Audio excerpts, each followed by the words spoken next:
দেখো এখানে একটা প্রথমে আমি একটু থিওরি নিয়ে বলবো, তারপরে সেই রিলেটেড একটা প্রবলেম যেটা এনসিইআরটিতেও এসেছে, তো সেটা আমি তোমাদের সলভ করে দেবো। দেখো বলেছে যে Heisenberg uncertainty principle del x into del P.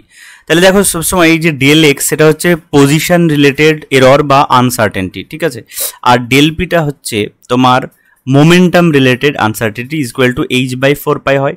Actually যেটা হয় সেটা হচ্ছে del x into del P is greater than or equal to H by 4 pi হয়, অথবা এটাকে অনেক সময় লেখা হয় এইচ কাট বাই 2 এরমভাবেও লেখা হয়, ঠিক আছে। কেন? কারণ হচ্ছে যে H cut is equal to হচ্ছে এইচ বাই 2 পাই, তাহলে এইচ বাই 4 পাই হয়ে যাচ্ছে আলটিমেটলি। তো এই ইকুয়ালটাকে অ্যাজিউম করেই ইকুয়েশন তৈরি করা হয় এবং সেখান থেকে সলিউশন বের করা হয়। তো দেখো এখানে যে এইচ আছে সেটা প্লাঙ্ক কনস্ট্যান্ট, তার একটা ভ্যালু থাকে 6.626 ইন্টু 10⁻34 ইন এসআই ইউনিট, আর 4 পাই তো ভ্যালু তোমরা জানো। তাই দেখো এখানে যে আনসার্টেনিটিটা যেটা এক্সপ্লেন করে সেটা বলে যে যদি তুমি পজিশনের আনসার্টেনিটি ঠিকঠাক পাও তাহলে তুমি মানে সার্টেনলি যদি কোনো পজিশন ফিক্স করতে পারো কোঅর্ডিনেট কোনো একটা মুভিং পার্টিকেলে, তাহলে তার মোমেন্টাম তুমি পাবে না।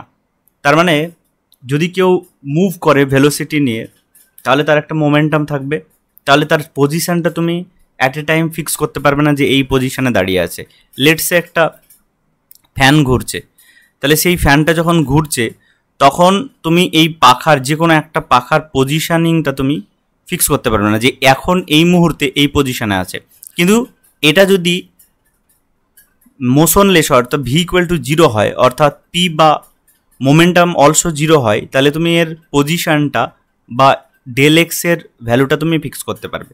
তার মানে হাইজেনবার্গ বলেছিলেন যে দুটো একসাথে সাইমানটেনিয়াসলি কখনো ডিটারমাইন করা যায় না, তো সেই রিলেটেড হচ্ছে এই ইকুয়েশনটা। এইবার এই যে পি ভ্যালুটা আছে সেটা এমভির জায়গা এমভি, এবং সেটাই এখানে লিখে দেওয়া যেতে পারে, এবং সেটা লিখে দিলে এমটা সবসময় ফিক্স থাকে তাই ডেল এম লেখা যাবে না, কিন্তু ডেল ভি অর্থাৎ ভেলোসিটি চেঞ্জ হয় তাই ডেল ভি লেখা যাবে, এবং সেখান থেকে আমরা del x into del V equation তৈরি করতে পারবো। তো দেখো সেই রিলেটেড একটা এখানে প্রবলেম দেওয়া হয়েছে যে এ microscopic scope using suitable photons is employed to locate an electron in an atom within a distance of 0.1 angstrom. ওকে, তাহলে একটা সার্টেন ডিস্টেন্সের মধ্যে যেটার ভ্যালু হচ্ছে ডেল এক্স যেটাকে বলা হবে, তার মধ্যে একটা ইলেকট্রনের লোকেশান একটা মাইক্রোস্কোপের মাধ্যমে লোকেট করা হচ্ছে।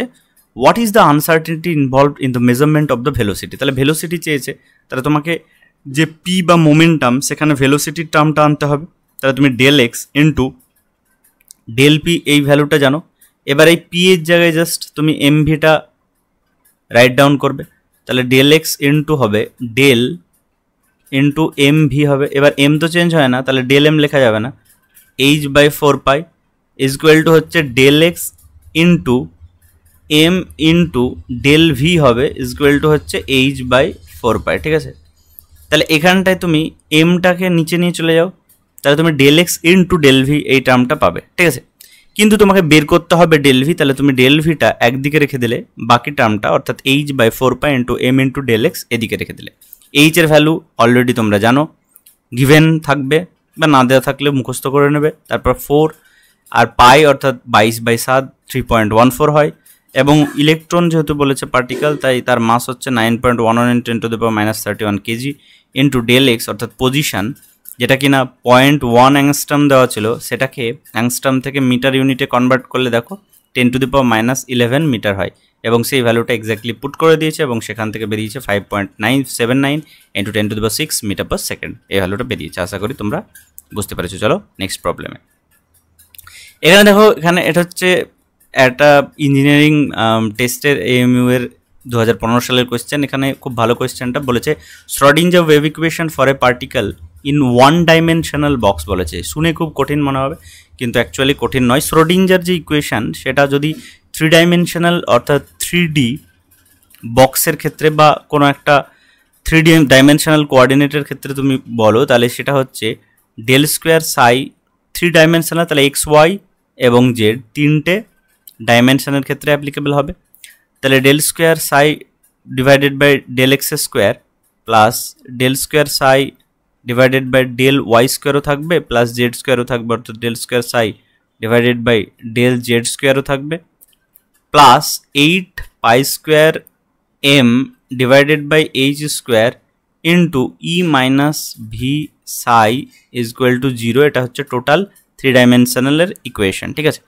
এইবার দেখো এখানে যদি তুমি শুধুমাত্র একটা এক্সিসের ক্ষেত্রে দেখো, অর্থাৎ 1 ডাইমেনশনাল এর ক্ষেত্রে দেখো, তাহলে লেটস সে এক্স এর ক্ষেত্রে শুধু দেখছি, তাহলে অবভিয়াসলি ওয়াইটাও 0 হয়ে যাবে, জেডটাও 0 হয়ে যাবে, তাই না? তাহলে কি পড়ে থাকলো? তাহলে পড়ে থাকলো del two psi divided by del x square plus of 8 pi square M হবে, 8 pi square M divided by H square into E minus V into psi is equal to 0। এইটা থাকবে। দেখো এটা কোন অপশানে আছে? এটা হচ্ছে অপশান বিতে আছে, তাহলে সেটাই হচ্ছে এই কোয়েশ্চেনের অ্যান্সার। ওকে, আশা করি বুঝে গেছো। চলো, 1 ডাইমেনশনাল বলেছে তাই একটা এক্স নিয়েছি শুধুমাত্র, 2 ডাইমেনশনাল বললে এক্স এবং ওয়াই নিতাম, এবং 3 ডাইমেনশনাল বললে সবগুলো নিতাম। চলো নেক্সট প্রবলেম চলে যাই। দেখো এখানে বিভিন্ন ধরনের সাবসেলগুলো বলেছে, লেটস সে 4D 5P, তারপরে বলেছে 5F 6P। তাহলে এই অরবিটালসগুলো অ্যারেঞ্জ করতে হবে তাদের ডিক্রিজিং এনার্জি অনুসারে। তাহলে দেখো এখানে প্রথমত যে রুল থাকে সেটা হচ্ছে তোমাকে দেখতে হয় n প্লাস এল ভ্যালু কার বেশি, তার এনার্জি সব থেকে বেশি। তাহলে দেখো 5F এর n প্লাস এল ভ্যালু কত হবে? দেখো 5F এর ক্ষেত্রে n এর ভ্যালু 5 প্লাস এল এর ভ্যালু কত? এল এর ভ্যালু হচ্ছে এল ইকুয়াল টু যদি 0 হয় তাহলে এস হয়, তারপর 1 হলে পি হয়, 2 হলে ডি হয়, এবং 3 হলে এফ হয়, ঠিক আছে? এই হচ্ছে। তাহলে এখানে দেখো 3F এর ক্ষেত্রে এল এর ভ্যালু, তাহলে এটা 8 হচ্ছে n প্লাস এল এর ভ্যালু, এবং 6P এর ক্ষেত্রে কত হচ্ছে? 6P এর ক্ষেত্রে হচ্ছে 6 n এর ভ্যালু প্লাস এল এর ভ্যালু হচ্ছে P এর ক্ষেত্রে 1, তাহলে এটা হচ্ছে 7। তাহলে 5F এর এনার্জি ভ্যালু বেশি, তাহলে কোথায় কোথায় আছে দেখো 5F 6P থেকে বেশি, এটা মিল আছে, এটাই মিল আছে, আর এই দুটো তাহলে ভুল, তাহলে অপশান ডিও হবে না, সিও হবে না। ওকে, নেক্সট। এবারে দেখো তুলনা করব আমি 5P আর 4Dর মধ্যে। তাহলে 5P এর ক্ষেত্রে n এর ভ্যালু 5, এল এর ভ্যালু কত? 1, তাহলে 6 হচ্ছে, এবং 4Dর ক্ষেত্রে কত হচ্ছে?